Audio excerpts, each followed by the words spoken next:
Ce projet lie différents acteurs luminiens qui parfois se côtoient sans se connaître. Et j'espère qu'il inspirera d'autres collaborations fructueuses entre des mondes qui semblent au premier abord fort éloignés et qui ont tout à partager. Je souhaitais qu'une œuvre pérenne soit créée pour les 40 ans du CIRM et j'ai naturellement pensé au thème des pavages, tout simplement parce que c'est dans mon ADN, grâce à Gérard Rosy, qui était mon grand-père mathématique, et dont le nom est associé à un fractal qui pave le plan et qu'on appelle fractal de Rosy. Et le cahier des charges donc consistait à s'emparer du concept de pavage de Penrose et de s'en inspirer, de faire une œuvre d'art qui serait réalisée autour du restaurant. J'ose dire que nous avons eu 3 projets absolument excellents et nous avons choisi celui du trio qui est là et qui va vous parler dans un instant. Et donc bravo à eux, évidemment. Nous sommes ravis d'être aujourd'hui présents avec vous tous pour inaugurer ce chemin de transition entre le Centre international de rencontres mathématiques et les Calanques de Marseille. Nous avons choisi d'intervenir sur un pavage de Penrose en losange type 3. Et face à ce concept visuel d'une grande liberté d'agencement, il a été question de sélectionner un type d'action. Et à nous 3, le processus décisionnel était un peu complexe, il s'est complexifié, donc on a préféré s'en remettre au hasard. C'est pourquoi on a utilisé le lancer de dés comme outil de désignation des losanges à conserver ou à faire disparaître. Donc on obtient un pavage de Penrose qui se déconstruit progressivement avec un pourcentage dégressif de suppression d'est en ouest. Donc le pavage perd en lisibilité.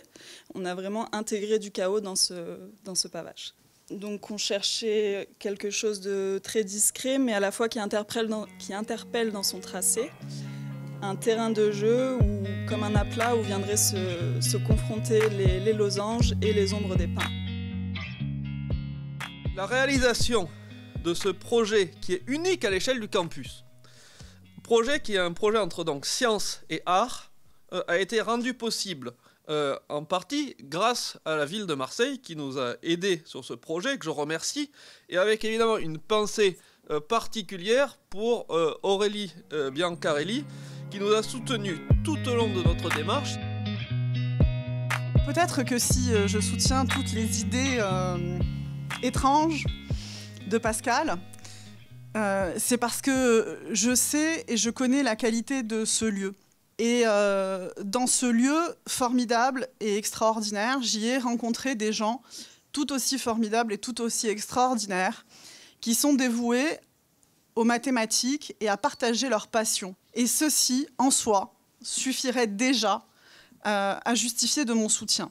Et c'est en faisant se rencontrer ces grands domaines que nous sortirons toutes et tous plus riches dans nos cœurs et plus riches dans nos intellects. Et c'est ça le plus important, c'est ce que vous portez ici, c'est ce que vous avez su construire dans ce partenariat avec l'INSEAM, c'est ce que vous avez su construire en interpellant de jeunes artistes du territoire. Et je suis très heureuse aujourd'hui de voir enfin cette belle réalisation être inaugurée.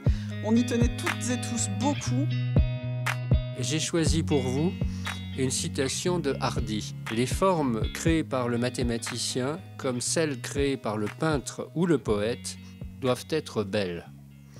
Les idées, comme les couleurs ou les mots, doivent s'agencer harmonieusement. La beauté est le premier critère. Il n'y a pas en ce monde de place permanente pour des mathématiques laides. Et je reviens à la question de la beauté, c'est-à-dire la beauté de quoi? La beauté de la production de la pensée humaine. Et c'est peut-être ce qui relie plus au cœur les mathématiques et l'art. Et peut-être, cher Pascal, c'est ce qu'on a tenté modestement, tous ensemble, toutes ensemble, de démontrer ici.